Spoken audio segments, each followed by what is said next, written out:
আচ্ছা, আপনি জানেন কি আপনার অডিও কল এবং ভিডিও কল যে কোনো সময় ভাইরাল হয়ে যেতে পারে। আপনারা লক্ষ্য করলে দেখতে পারবেন এখন কিন্তু ফেসবুকে যে কারো অডিও কল এবং ভিডিও কল সহজেই ভাইরাল হয়ে যাচ্ছে।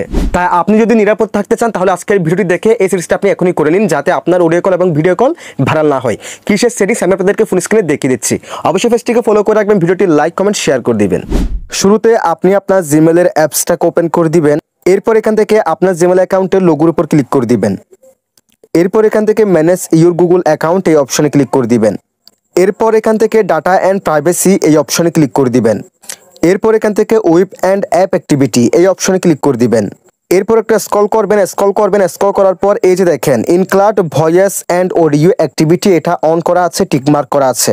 সো আপনি যে কাজটি করবেন এই টিকমার্কটা এখান থেকে তুলে নেবেন, বক্সে ক্লিক করবেন, দেন স্ক্রল করার পর একদম নিচে দেখেন স্টপ সেভিং এই অপশনে ক্লিক করে দিবেন, দেন গটিতে ক্লিক করে দিবেন।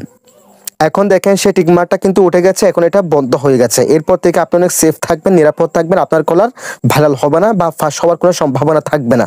That's it.